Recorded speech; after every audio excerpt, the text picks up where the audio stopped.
Good afternoon everybody. एक बार फिर आप सभी का जीव विज्ञान की ऑनलाइन कक्षा में स्वागत है। डियर स्टूडेंट, हमने आपसे पिछले वीडियो में विसरण को प्रभावित करने वाले कारकों पर आपसे चर्चा की और आपको बताया कि विसरण जो होता है वो तापक्रम के द्वारा प्रभावित होता है।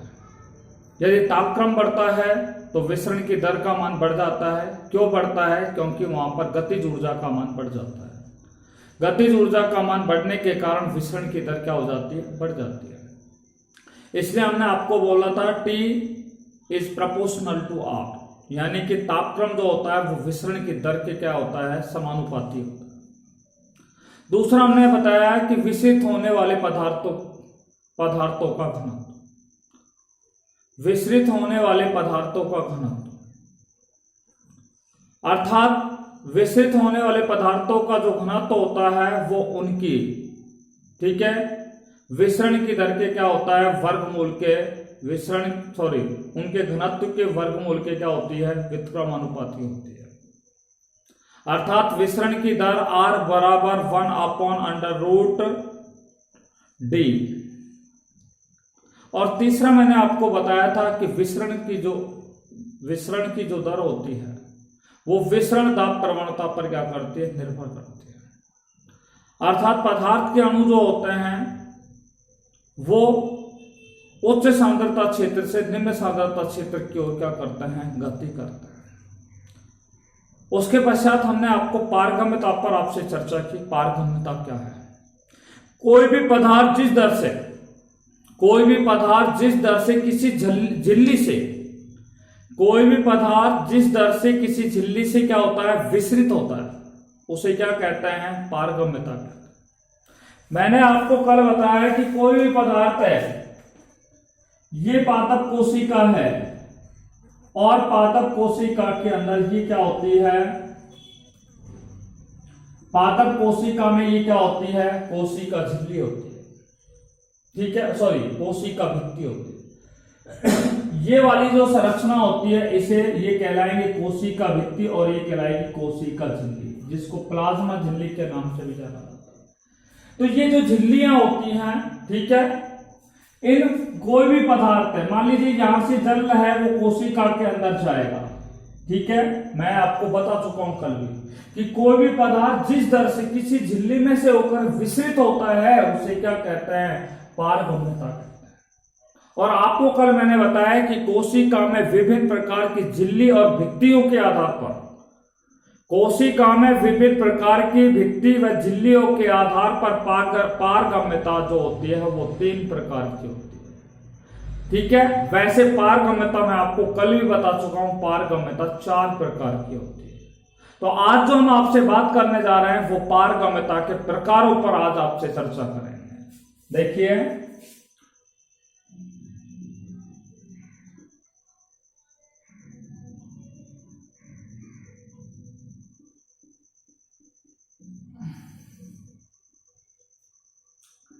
लेसन नंबर 5 चल रहा है लगातार हमारा, ये लेसन नंबर 5 जिसका नाम है प्लांट वाटर रिलेशन।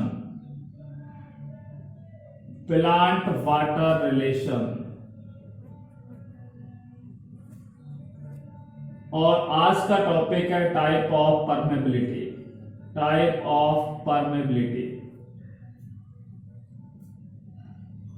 पारगम्यता के प्रकारों पर आपसे क्या करने जा रहे हैं? चर्चा करने जा रहे हैं।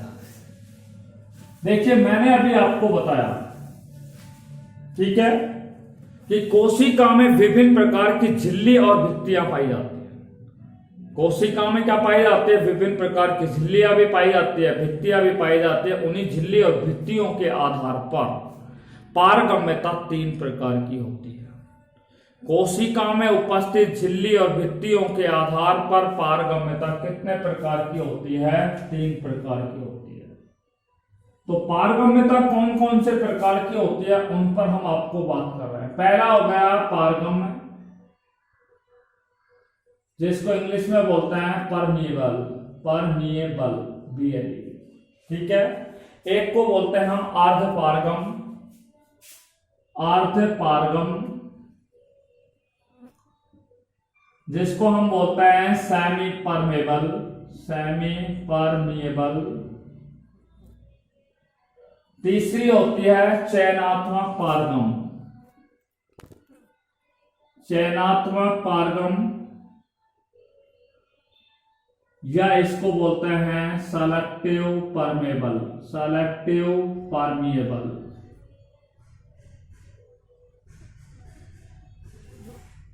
पारगम्यता कितने प्रकार की होती है? कोशिका में उपस्थित झिल्ली और भित्तियों के आधार पर पारगम्यता 3 प्रकार की होती है, परंतु एक पारगम्यता और है जिसको हमने यहाँ पे नहीं बताया है पर आपकी सिलेबस में दे रखी है, और वो है अपारगम, अपारगम। इंग्लिश में बोलते हैं इम्परमेबल, इम्परमिएबल, ठीक है। तो आपसे हम बात करने जा रहे हैं सबसे पहले पारगम्यता के बारे में, ठीक है। अभी हमने एक डायग्राम आपको बताया था, ये पादप कोशिका है एक, ठीक है, क्या है? पादप कोशिका है।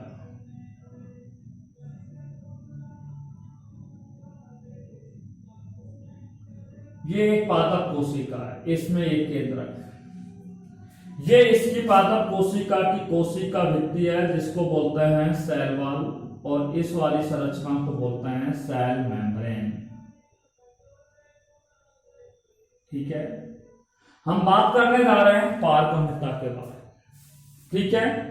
ये एक ऐसी झिल्ली होती है, इस झिल्ली में से होकर के, ठीक है, या एक ऐसी भित्ति होती है, ठीक है, जिसमें से होकर के विलेय और विलायक, ये ऐसी झिल्ली होती हैं जिनमें से विलेय और विलायक, मैंने कल भी आपको बताया था विलेय और विलायक क्या है।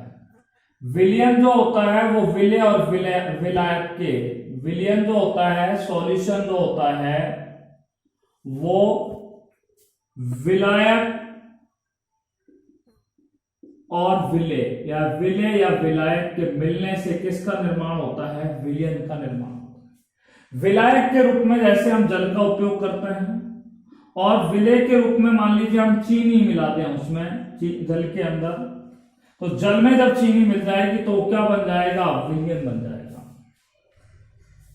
जल जो होता है वो एक सार्वत्रिक विलायक होता है, ठीक है।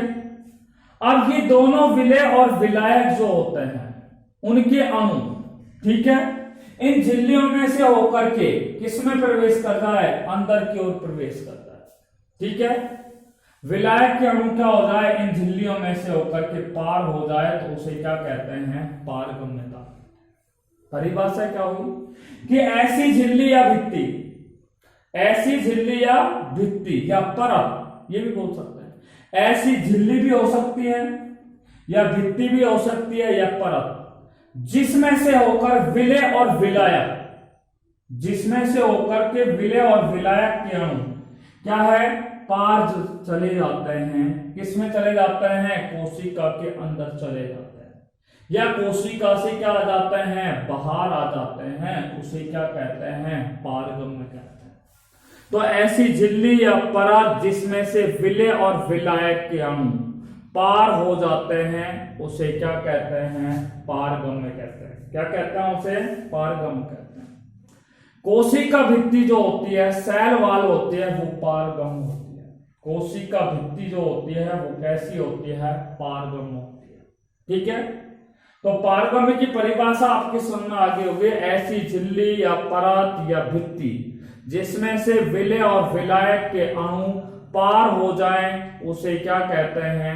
पारगम्यता कहते हैं। पारगम्यता क्लियर होगी।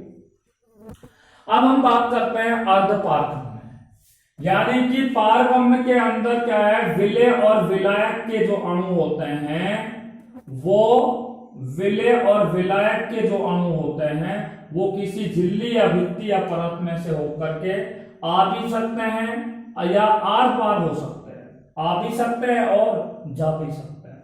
वो क्या कहलाती है? पारगम्य कहलाती है। अब बात करते हैं अर्धपारगम झिल्ली। ठीक है, अर्धपारगम झिल्ली पे बात कर रहे हैं। देखो इसको हम एक दूसरे डायग्राम के जरिए फिर दिखाने का प्रयास कर रहे हैं। चलो इसको हम यहां से मिटा रहे हैं। देखिए अब बात कर रहे हैं हम किसके बारे में, अर्धपारगम झिल्ली के बारे में। देखो बेटा, ये एक पादप कोशिका है, ठीक है, और ये इसके अंदर क्या है, केंद्रक है। बात समझ आ गई। अब इस झिल्ली के द्वारा, ठीक है, क्या है, ये एक झिल्ली है ये वाली। इस झिल्ली को हम कोशिका झिल्ली बोल सकते हैं, सेल मेम्ब्रेन बोल सकते हैं, या इसे प्लाज्मा मेम्ब्रेन भी बोल सकते हैं। ठीक है, कोशिका झिल्ली भी बोल सकते हैं या इसे प्लाज्मा झिल्ली भी कह सकते हैं।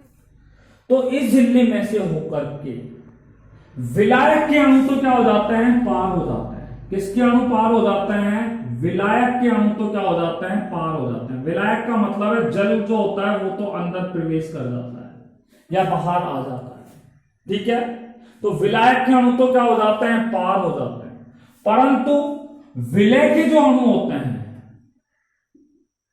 विलय के जो अणु होते हैं, ठीक है, वो पूर्णतः कैसे होते हैं, पार नहीं होते हैं।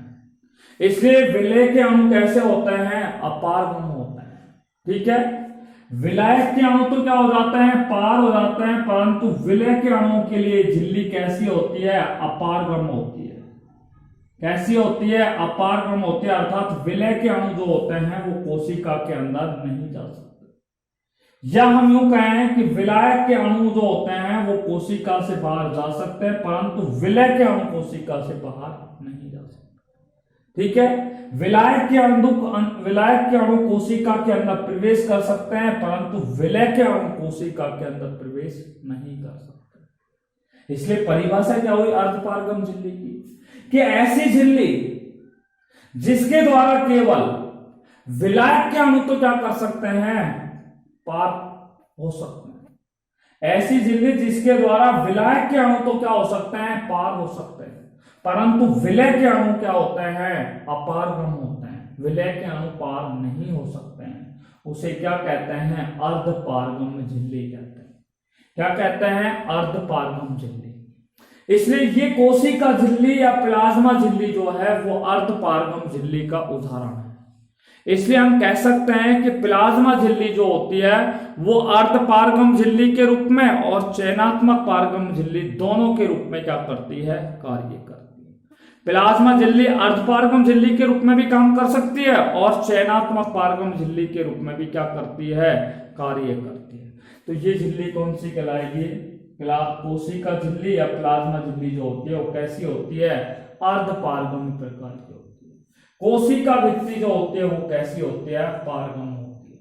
यहाँ पे पारगम में विलय और विलायक दोनों के अणु क्या हो सकते हैं, पार हो सकते हैं। अर्धपारगम झिल्ली में केवल उस झिल्ली के द्वारा विलायक के अणु तो पार हो सकते हैं, परंतु विलय के अणु पार नहीं हो सकते। उसे क्या कहा जाता है, अर्धपारगम झिल्ली कहा जाता है। देखो अर्धपारगम झिल्ली के बाद हम बात कर रहे हैं चयनात्मक पारगम झिल्ली। देखिए चयनात्मक पारगम झिल्ली क्या है, एक ऐसी झिल्ली होती है, ठीक है, जिसके द्वारा विलायक के अणु, ठीक है, विलायक के अणु और कुछ क्या है, विलय के अणु, संपूर्ण विलय के नहीं, केवल कुछ ही विलय के अणु, ठीक है, ऐसी झिल्ली जिसमें से विलायक के तो कुछ विलायक के अणु, ठीक है, और कुछ किसके अणु, विलय के अणु, दोनों इसके अंदर आर पार क्या है, जा सकते हैं। ठीक है, आर पार आ भी सकते हैं और जा भी सकते हैं। ठीक है, उसे क्या कहा जाता है, चयनात्मक पारगम झिल्ली कहते हैं। अर्थात ये जो झिल्ली होती है वो विलायक के अणुओं के लिए अधिक क्या होती है, पारगम होती है। विलायक के अणुओं के लिए अधिक पारगम होती है और विलय के अणुओं के लिए कैसी होती है, कम पारगम होती है। इस प्रकार की झिल्ली को क्या कहा जाता है, चयनात्मक पारगम झिल्ली कह सकते हैं। चयनात्मक पारगम झिल्ली को विभेदात्मक या विभेदनात्मक पारगम झिल्ली भी कहा जाता है। विभेदनात्मक पारगम्य झिल्ली भी कहा जाता है, या इसे अवकलनीय पारगम्य झिल्ली भी कहा जाता है। अवकलनीय पारगम्य झिल्ली भी अवकलनीय पारगम्य झिल्ली भी इसे कहा जाता है। चयनात्मक पारगम्य झिल्ली को अवकलनीय या विभेदनात्मक पारगम्य झिल्ली भी क्या है कहा जाता है। तो ऐसी झिल्ली जिसके द्वारा विलायक के अणु तथा कुछ विलय के अणु क्या हो सकते हैं, आर पार हो सकते हैं, उन्हें चयनात्मक पारगम्य झिल्ली कहते हैं। जैसे ये प्लाज्मा झिल्ली होती है या टोनोप्लास्ट की झिल्ली होती है, प्लाज्मा झिल्ली और टोनोप्लास्ट की झिल्ली होती है, वो चयनात्मक पारगम्य झिल्ली के रूप में क्या करती है, कार्य करती है। किसके रूप में काम करती है, चयनात्मक पारगम्य झिल्ली के रूप में क्या करती है, कार्य। अभी तक हमने आपको ये टॉपिक पढ़ाया था कि कोशिका में विभिन्न प्रकार की झिल्ली और भित्तियों के आधार पर पारगम्यता 3 प्रकार की होती है। नंबर 1 पारगम, दूसरा अर्धपारगम, तीसरा चयनात्मक पारगम। पारगम में मैंने बताया ऐसी झिल्ली या भित्ति या परत जिसमें से विलय और विलायक के अणु आर पार हो सकते हैं या पार हो सकते हैं, उन्हें पारगम झिल्ली कहते हैं।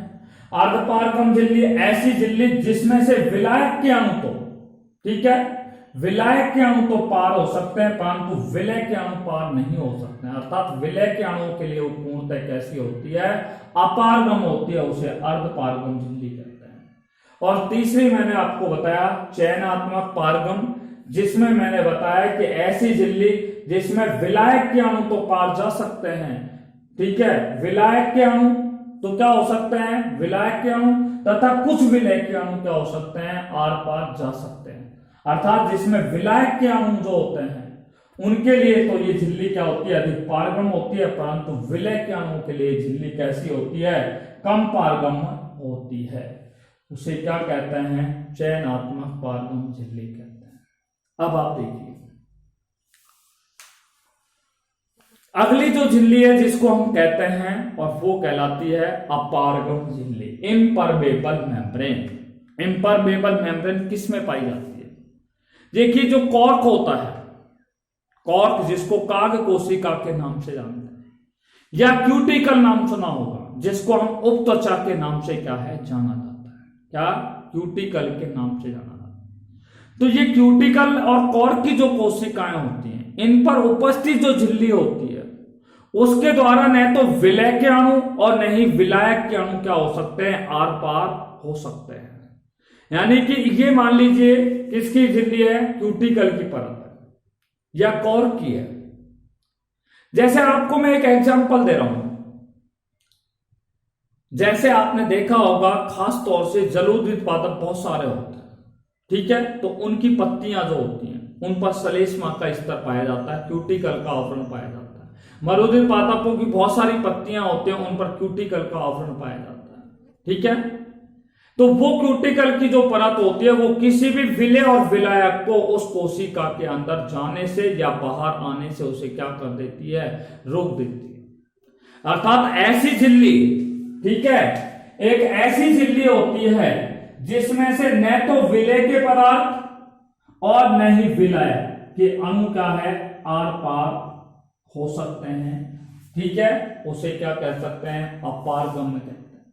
तो ऐसी झिल्ली जिसके द्वारा विलायक और विलय के अणु आर पार नहीं हो सकते हैं, ठीक है, आर और पार वो नहीं हो सकते, यानी कि आ और जा नहीं सकते हैं, उसे क्या कहा जाता है, अपारगम्य झिल्ली कहते हैं, सॉरी अपारगम्य कहते हैं। और अपारगम्यता जो पाई जाती है वो क्यूटिकल के अंदर पाई जाती है, दूसरी कॉर्क की कोशिकाओं में पाई जाती है। इसी के साथ पारगम्यता हमारी कंप्लीट हुई। अब हम आपसे बात करने जा रहे हैं परासरण के बारे में। देखिए परासरण को हम समझाने का एक प्रयास कर रहे हैं, ठीक है। देखिए आइए हम परासरण को आपको यहाँ पे हम 3 एग्जाम्पल आपको देंगे, फिर आपको परिभाषा निकालेंगे, ठीक है। एक प्रयोग हम यहाँ पे हम 3 प्रयोग बता रहे हैं, ठीक है।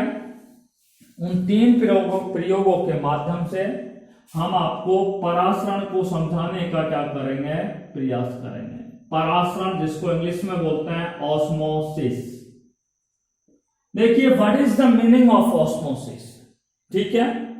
देखिए इसकी हम कई परिभाषा आपको देंगे, जो भी आपको अच्छी लगे वो आप दे सकते हैं। सबसे पहले मैं आपको एक एग्जांपल दे रहा हूं।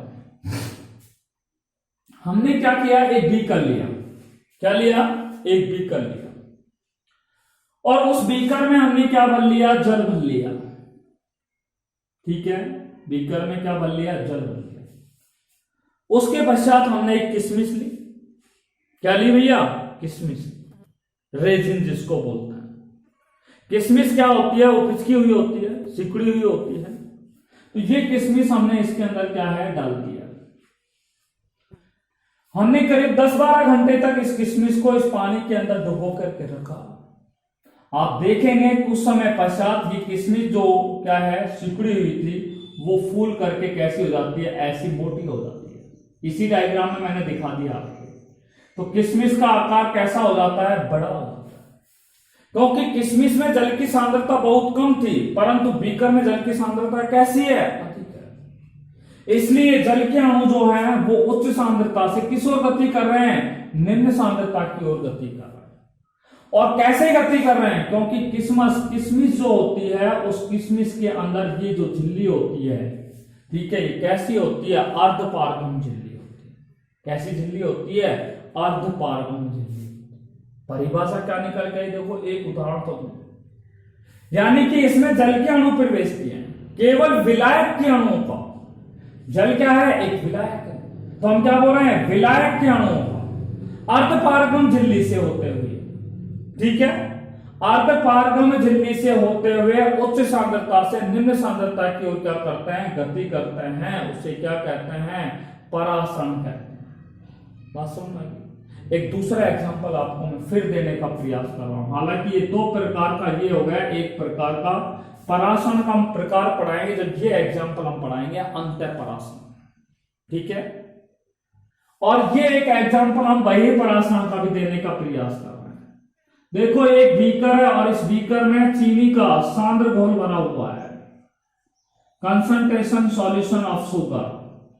चीनी का कौन सा घोल भरा हुआ है, सांद्र विलयन भरा हुआ है, ठीक है।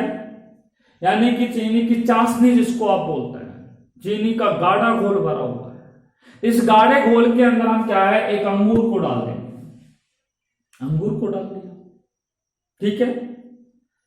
अब क्या है, अंगूर के अंदर क्या है, जल अधिक है, और जब उसको चीनी के घोल में डाला जाएगा, तो आपको बता दूं, ये अंगूर के अंदर क्या पाई जाती है, ये जो झिल्ली पाई जाती है, ये अर्धपारगम होती है। और इस अर्धपारगम झिल्ली से जल के अणु क्या होते हैं, बाहर निकलते हैं, क्योंकि यहां जल की सांद्रता अधिक है अंगूर के अंदर, और बीकर के अंदर जल की सांद्रता कैसी है, कम है। इसलिए यहां पर भी क्या है, विलायक, विलायक का मतलब है जल के अणु है, वो अर्धपारगम झिल्ली द्वारा, कौन सी झिल्ली द्वारा, अर्धपारगम झिल्ली द्वारा उच्च सांद्रता से किस ओर गति करते हैं, निम्न सांद्रता की ओर क्या करते हैं, गति करते हैं, ठीक है। इसे क्या कहा जाता है, परासरण कहा जाता है। यह एग्जाम्पल जो दिया है मैंने, वो अंतः परासरण का है, ये किसका है, बहिर्परासरण का है। हालांकि हम परासरण जब पढ़ाएंगे तब फिर इन दोनों उदाहरणों को हम दोबारा से आपको बताएंगे, ठीक है। फिलहाल हमने आपको जरा सा परासरण के बारे में बताया। अब परासरण को समझाने के लिए हम एक एक्सपेरिमेंट बता रहे हैं। अभी हमने परिभाषा नहीं दी है भैया, ये ध्यान से सुन लीजिए।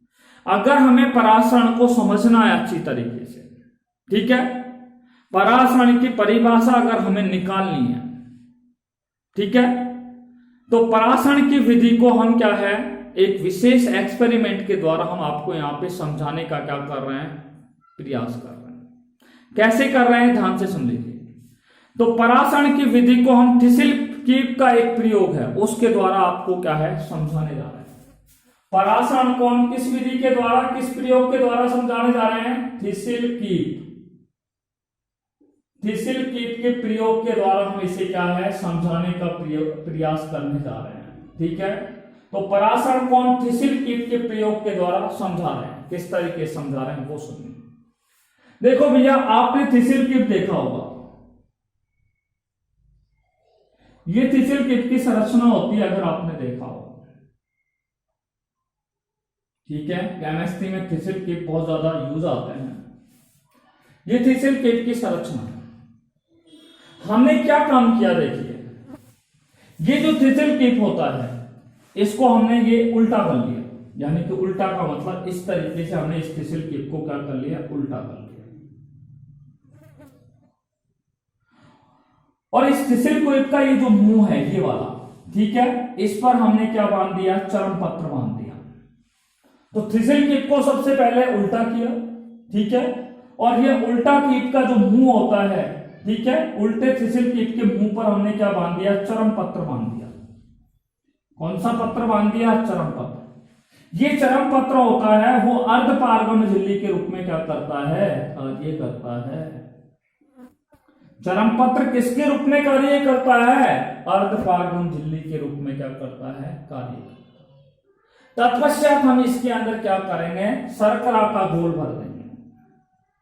किसका घोल भर देंगे भाई, इसके अंदर हम शर्करा का घोल भरेंगे।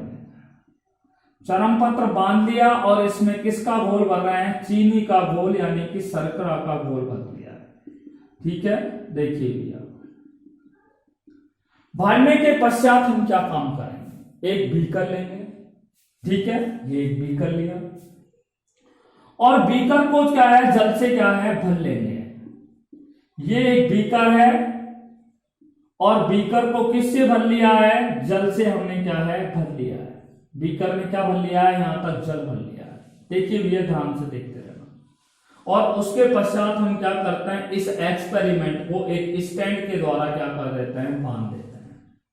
किसके द्वारा बांध देते हैं, एक स्टैंड के जरिए हम इनको क्या कर देते हैं, बांध देते हैं। ठीक है, ये स्टैंड से हमने इसको बांध दिया। ठीक है, अब हम क्या कर देखते हैं, यहां पर हम जब इस थिसिल कीट को, ठीक है, शर्करा के भरे घोल को जब हम किस में रखते हैं, बीकर में रखते हैं। ठीक है, पानी से भरे बीकर में जब रखते हैं तो हम यहां पर शर्करा के घोल पर चिन्ह लगा देते हैं, यहां पर जैसे ही चिन्ह लगा देते हैं। कुछ समय पश्चात हम देखते हैं कि शर्करा के भरा जो घोल होता है, ठीक है, इस कीट में क्या होता है, पानी जो होता है, ठीक है, पानी से भरे इस थिसिल कीट को हमने किस में रखा है, पानी से भरे बीकर में रखा। इसलिए शर्करा के घोल में पानी की सांद्रता कम है और बीकर के अंदर जल की सांद्रता क्या है, अधिक है। इसलिए विलायक के जो अणु होंगे, जल के जो अणु होंगे वो उच्च सांद्रता से किस ओर गति करेंगे, निम्न सांद्रता की ओर गति करेंगे। जिससे आप देखेंगे कुछ समय पश्चात जल का स्तर क्या है, थिसिल कीट में क्या हो जाता है, बढ़ जाता है। देखो, पहले जल का स्तर यहां पे था, अब जल का स्तर क्या है, यहां पर आ गया है। ठीक है, इसे क्या कहा जाता है, परासम कहते हैं। क्योंकि थिसिल कीट के मुंह पर लगी हुई जो चरम पत्र होती है, ये अर्धपारगम झिल्ली के रूप में कार्य करती है और अर्धपारगम जो झिल्ली होती है उसमें विलायक के अणु क्या हो जाते हैं, आर पार हो जाते हैं, परंतु विलय के अणु क्या होते हैं, पूर्णतः अपारगम होते हैं। तो ये चरम पत्र होती है वो अर्धपारगम झिल्ली होती है। इसी अर्धपारगम झिल्ली में से क्या है, बीकर में जो जल होता है वो जल के अणु इस अर्धपारगम झिल्ली से, यानी कि इस चरम पत्र में से होकर के थिसिल कीट में प्रवेश करता है, जिससे थिसिल कीट में जल का स्तर क्या हो जाता है, बढ़ जाता है। इसे क्या कहा जाता है, परासम कहते हैं। अर्थात यहाँ पे जल की सांद्रता अधिक है भार और थिसिल कीट में जल की सांद्रता कम है। इसलिए जल के अणु जो हैं वो इस अर्धपारगम झिल्ली के माध्यम से, ठीक है, थिसिल कीट में उच्च सांद्रता से किस ओर गति कर गए हैं, निम्न सांद्रता की ओर गति कर गए, जिससे थिसिल कीट में जल का स्तर क्या हो जाता है, बढ़ जाता है। इस तरीके से आपने देखा कि थिसिल कीट के प्रयोग के माध्यम से परासरण क्या है, परासरण का हमने यहां पर अध्ययन कर लिया है। इसलिए परासरण की परिभाषा दो निकल के आई है। पहली परिभाषा क्या है कि विलायक के अणुओं का इस अर्धपारगम झिल्ली, विलायक कौन है यहाँ पे, बीकर में क्या भरा है, जल, तो विलायक के अणु इस अर्धपारगम झिल्ली में से होकर, किसमें से होकर के, अर्धपारगम झिल्ली द्वारा, ठीक है, उच्च सांद्रता से निम्न सांद्रता की ओर, उच्च सांद्रता से निम्न सांद्रता की ओर यानी कि गमन करने की क्रिया को क्या कहते हैं, परासरण कहते हैं। क्या कहते हैं, परासरण। अर्थात विलायक के अणुओं का अर्धपारगम झिल्ली द्वारा उच्च सांद्रता से निम्न सांद्रता की ओर जाने की क्रिया को क्या कहते हैं, परासरण कहते हैं। ये एक परिभाषा। दूसरी परिभाषा, केवल विलायक के अणुओं का इस अर्ध पारगम्य झिल्ली द्वारा, विलायक के अणुओं का इस अर्ध पारगम्य झिल्ली द्वारा, ठीक है, या इस अर्ध पारगम्य झिल्ली से होते हुए विसरण की क्रिया, अर्ध पारगम्य झिल्ली से होते हुए विसरण होने की क्रिया को ही, विसरण होने की क्रिया को क्या कहा जाता है? परासरण कहा जाता है। तो केवल विलायक के अणुओं को अर्ध पारगम्य झिल्ली से होते हुए विसरण होने की क्रिया को परासरण कहते हैं। ये फर्स्ट डेफिनेशन। दूसरी परिभाषा, विलायक के अणुओं का अर्ध पारगम्य झिल्ली द्वारा उच्च सांद्रता से निम्न सांद्रता की ओर गमन करने की क्रिया को ही परासरण कहा जाता है। क्या कहा जाता है? परासरण कहा जाता है। अतः हम कह सकते हैं कि परासरण एक प्रकार का क्या होता है? विसरण होता है। परासरण ही क्या होता है? एक प्रकार का विसरण होता है। देखो आपको हम बता दें, विसरण और परासरण में क्या अंतर है? विसरण में क्या है कि पदार्थ के अणु है वो उच्च सांद्रता से निम्न सांद्रता की ओर गति करें, जबकि परासरण में क्या है कि अर्ध पारगम्य झिल्ली आती है कि और उसमें केवल विलायक के अणु ही होंगे। तो विलायक के अणु अर्ध पारगम्य झिल्ली से होते हुए उच्च सांद्रता से निम्न सांद्रता की ओर गति करते हैं, उसे क्या कहते हैं? परासरण कहते हैं। इसलिए हम कह सकते हैं परासरण ही एक प्रकार का क्या होता है? विसरण होता है, जिसमें दो तंत्रों के मध्य क्या पाई जाती है? अर्ध पारगम्य झिल्ली। ठीक है, अर्ध पारगम्य झिल्ली की उपस्थिति क्या होती है? अनिवार्य होती है, आवश्यक होती है। ठीक है, अर्ध पारगम्य झिल्ली वहां पर क्या है? अनिवार्य होनी चाहिए, उपस्थित होनी चाहिए, आवश्यक रूप से उपस्थित होनी चाहिए। ठीक है, इसी के साथ परासरण क्या है? आज समाप्त हुआ। ठीक है, कल हम आपसे बात करेंगे कि भाई परासरण क्या है। परासरण तो हमने पढ़ लिया, परासरण कितने प्रकार का होता है। ठीक है, till then take care bye corona, be safe and be happy. Thanks very much.